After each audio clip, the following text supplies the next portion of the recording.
جو حاجت مانگے، جو مشکل، جو پریشانی، جو الجھن اور جس ناکامی سے نجات مانگے، اللہ غیب سے عطا فرمائے، وقت نکالے، دعا مانگے، دعا کو وقت دیں اور دعا کے بہت زیادہ توجہ دیں۔ اگر ایک دفعہ پڑھ لیں صلاۃ و تسبیح، پر پڑھیں ایسی کہ ہر رکن میں جو من میں مراد رکھیں گے، جو من میں مراد رکھیں گے، جو من میں مراد رکھیں گے، انشاءاللہ میں میرے حضور رجب سے رمضان کا استقبال شروع کر دیتے تھے۔ لیکن یہ شعبان ایسا شعبان ہو جو ہمارے لیے برکتیں، رحمتیں، خیریں اور خوشی۔ ایک ہے لقمے کے ساتھ یا واجد ہو، ایک ہے کہ لقمہ چباتے ہوئے۔ ہم نے نا آج تک آیت الکرسی کو حفاظت کا عمل سمجھا ہے۔ السلام علیکم ورحمۃ اللہ وبرکاتہ۔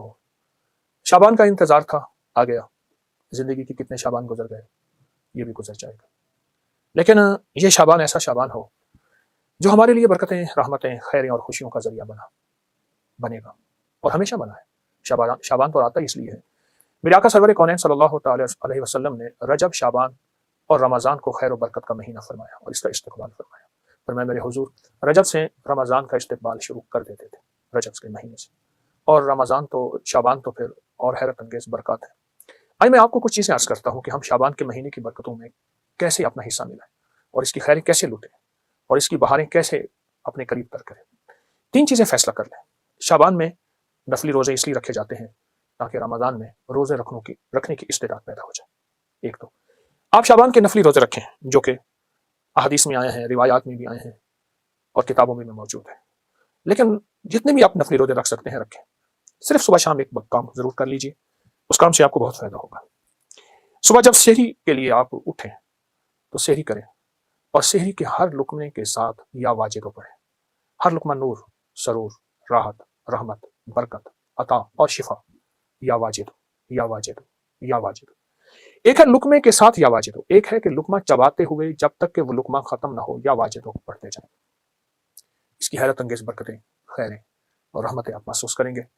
اور یا واجدوں کے بارے میں یہاں تک آتا ہے کہ جو یہ روزے کے درمیان پڑھتا ہے، اور روزے کا کھانا سحری ہو یا افطاری، اور سحری کے وقت چونکہ اللہ کی محبت اور کرم بہت عروج پہ ہوتا ہے تو اس کی نسلوں میں برکتوں کے دروازے کھلتے ہیں اور اس کی نسلوں میں خیروں کے دروازے کھلتے ہیں اور اس کی نسلیں تنگری پاتی ہیں۔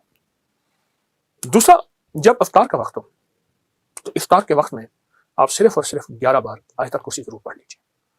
ہم نے نا آج تک آیت الکرسی کو حفاظت کا عمل سمجھا ہے، میں اس کا انکار نہیں کر رہا، اصل یہ اسم اعظم ہے، اور محدثین نے لکھا ہے کہ بعض فرماتے ہیں الحی القیوم اسم اعظم ہے، اللہ لا الہ الا هو الحی القیوم، اور بعض محدثین کے مشاہدات تجربات ہیں کہ آیت الکرسی کی آخری آیت وَهُوَ العلی العظیم، العلی العظیم، یہ اسم اعظم ہے۔ صرف 11 بار آیت الکرسی پڑھ لیجیے، جو مراد ہو، جو مشکل ہو، جو ناکامی ہو، حتیٰ کہ آپ کسی 11 مرادوں کا آپس میں تذکرہ کر لیں، تصور کر لیں، کوئی 11 مرادوں کا اللہ کے خزانوں سے منوا لیں، اس کو ذہن میں رکھ لیں، حتیٰ کہ یہاں تک کہ 11 نسلوں تک اس کی برکتیں چلتی ہیں، کیونکہ افطار کا وقت ویسے بھی قبولیت کا وقت ہے، محبوبیت کا وقت ہے، مقبولیت کا وقت ہے، اور اس کی عطا و شفقت کا وقت ہے، تو اس کی بہت برکتیں اور اس کی بہت خیریں چلتی ہیں۔ ایک تو یہ عمل آپ کی خدمت میں ہے۔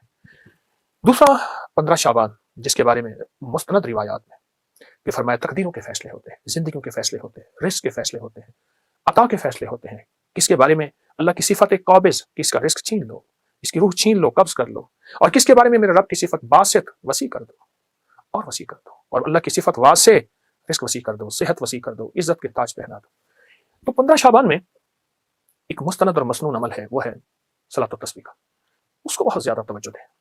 اگر ایک دفعہ پڑھ لیں صلاۃ و تسبیح، پر پڑھیں ایسی کہ ہر رکن میں آپ نے جو تیسرا کلمہ پڑھنا ہے سبحان اللہ، ایک ہے، دیکھیے، ایک ہے سبحان اللہ الحمدللہ ولا الہ الا اللہ واللہ اکبر ولا حول ولا قوۃ الا باللہ العلی العظیم، ٹھیک ہے، ایک ہے ٹھہر ٹھہر کے، اور ایک ایک لفظ کو جذب کر کر کے، اور ایک ایک لفظ پہ اللہ کی محبت اور توجہ دے دے کر، اور ایک ایک لفظ پہ پورا دھیان جمع کر، سبحان اللہ الحمدللہ ولا الہ الا اللہ واللہ اکبر۔ اللہ کا نام لیتے ہی ہماری دل میں اللہ کی عظمت آ جائے، اللہ کا نام لیتے ہی منہ میٹھا ہو جائے، اللہ کا نام لیتے ہی حلق بھر جائے، اللہ کا نام لیتے ہی رواں اور انگ انگ ایسے رونگٹے کھڑے ہو جائیں۔